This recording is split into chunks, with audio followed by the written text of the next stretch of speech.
আমাদের যতই ঝগড়া হোক, তাও আমাদের বন্ধুত্ব কম হয় না।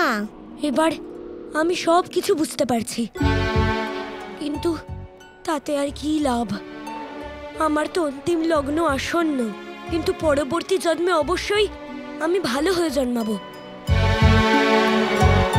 এবার আমার অবশ্যই মুক্তি পাওয়া দরকার। তোমার আমার সাথে দেখা হয়েছে, এবার তো তুমি মুক্তি লাভ করবেই। বন্ধুত্ব যে কাকে বলে সেটাই যখন আমি বুঝিনি, তাহলে আমি মুক্তি পাবো কি করে? তোমার মনে যখন বন্ধুত্বে অনুভূতি সৃষ্টি হয়েছে, তখন তুমি বন্ধুত্বে অনুভূতি অবশ্যই উপভোগ করবে ঝিনুক।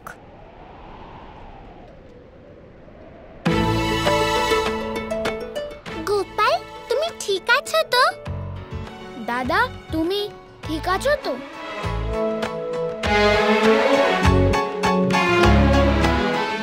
ধেনুক, তুমি ঠিক আছো তো?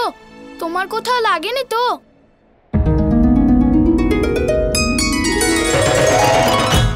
তার মানে এই চমৎকার আপনি করেছেন প্রভু? হ্যাঁ ঝিনুক। তুমি কোথায় হারিয়ে গিয়েছিলে? আমরা সবাই তোমার জন্য অপেক্ষা করছিলাম। আমি ভাবছিলাম তুমি রাস্তা হারিয়ে ফেলেছো। হ্যাঁ, রাস্তা হারিয়ে ফেলেছিলাম, কিন্তু কৃষ্ণ আমাকে সঠিক রাস্তা দেখিয়েছে। ধেনুক তো আমাদের সাহায্য করতে গিয়েছিল, আর ও তো আমাদেরকে রক্ষাও করেছে।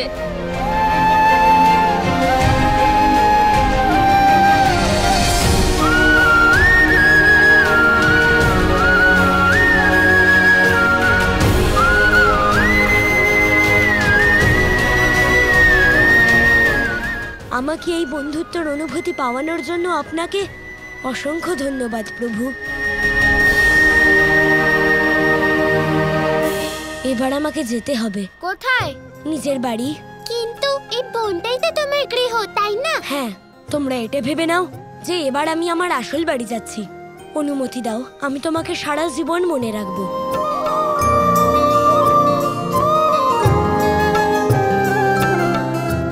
চলো, আমরাও আমাদের বাবা মায়ের কাছে ফিরে যাই। ওনারা নিশ্চয়ই আমাদের জন্য চিন্তা করছেন। হ্যাঁ হ্যাঁ, চলো। কৃষ্ণ, অনুমতি দাও।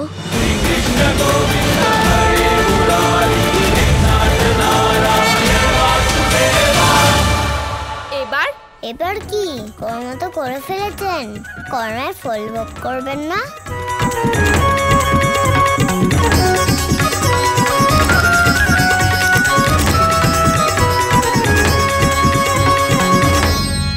বাচ্চারা, তোমরা সবাই কোথায়?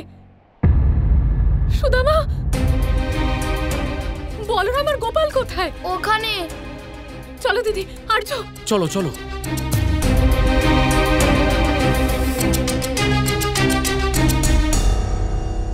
গোপাল, বলরাম কোথায়? বলরাম, বলরাম, গোপাল কোথায়?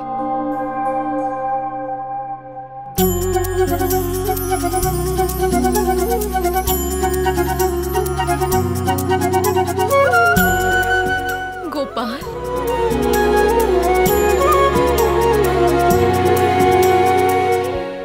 বলো শ্রী রামচন্দ্রের জয়।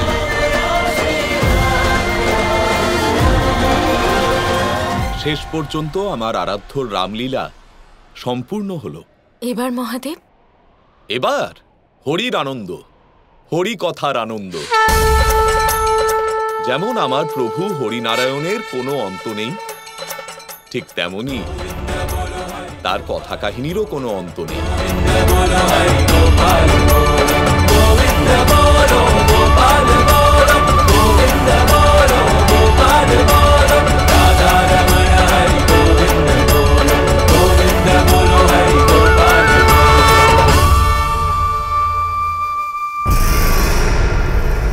মহারাজ, ধেনুকাসুর ওই বাচ্চাদের সাথে খুবই আনন্দে ছিল। বাচ্চারা ধেনুকাসুরের সঙ্গে আলিঙ্গন করলো, আর তারপর ধেনুকাসুর ওখান থেকে চলে গেল।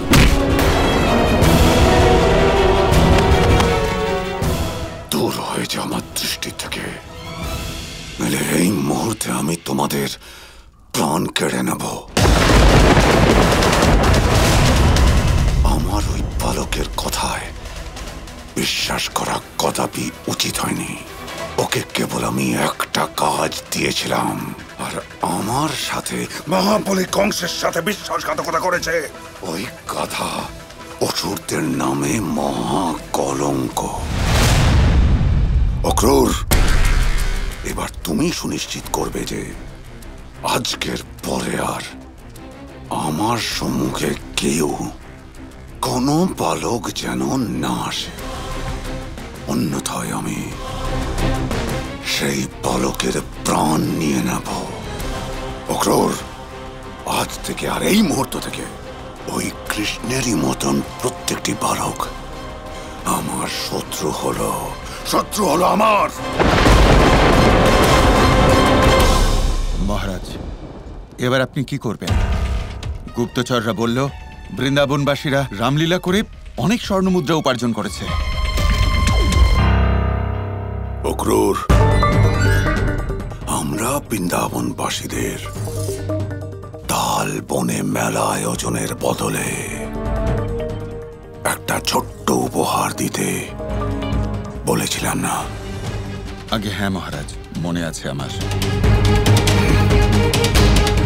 তো যাও, নিজের সৈন্যদের বৃন্দাবনে পাঠাও, আর বৃন্দাবনের উপহার স্বরূপ 500 স্বর্ণ মুদ্রা আনতে বলো। আর যদি ওই বৃন্দাবনবাসী মুদ্রা দিতে অস্বীকার করে, তো আজ থেকে প্রতিদিন ওই বৃন্দাবনবাসীদের জীবনে এমন উৎপাত সৃষ্টি করো, এমন দণ্ড দাও যে ওরা সারা জীবন আমার অর্থাৎ মথুরাপতি কংসের প্রতি ভয়ে আচ্ছন্ন হয়ে যায়। তাই হবে মহারাজ।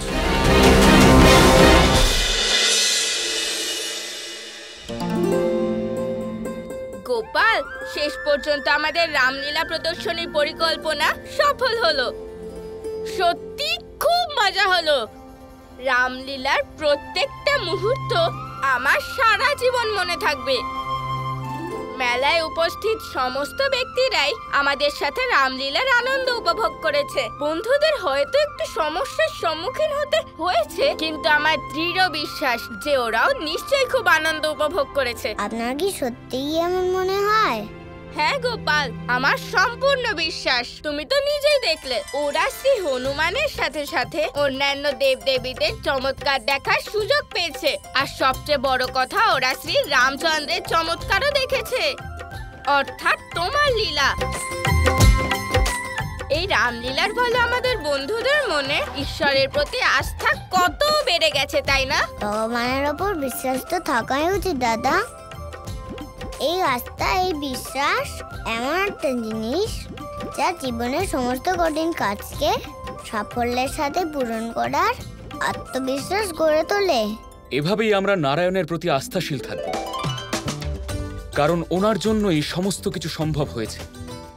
আমরা সেই সমস্ত কাজ করার অনুমতি পেয়েছি, আত্মবিশ্বাস পেয়েছি যে কাজটা আমরা করতে চেয়েছি।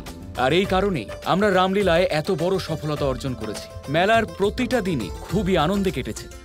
আর সবচেয়ে গুরুত্বপূর্ণ কথা, কংসকে দেওয়ার জন্য আমাদের যতগুলো স্বর্ণমুদ্রা অর্জন করতে হতো, আমরা ততটাই অর্জন করেছি। ক্ষমা করবেন প্রধান মশাই, আমি আপনার কথায় বাধা দিচ্ছি। বলুন। প্রধান মশাই, কংসকে দেওয়ার জন্য আমরা পর্যাপ্ত মুদ্রা অর্জন করেছি, কিন্তু বৃন্দাবনের প্রয়োজনীয়তাকে পূরণ করার জন্য মুদ্রা কি অবশিষ্ট রয়েছে? হ্যাঁ নর্মদা, আমাদের কাছে এখন পর্যাপ্ত ধন সম্পদ সবই আছে, তাই না আর্য? না যশোদা রানী, মেলা শেষের দুদিন সবাইকে বিনামূল্যে প্রবেশ করানো আমাদের ঠিক হয়নি। মহারাজ কংসকে বিশ্বাস করা ঠিক হয়নি। উনি হয়তো আমাদের থেকে তালবন কেড়ে নেওয়ার পরিকল্পনা করেছেন। আমরা তখন খুব বড় বিপদে পড়ে যাব। জয় গোপাল জয় গোপাল।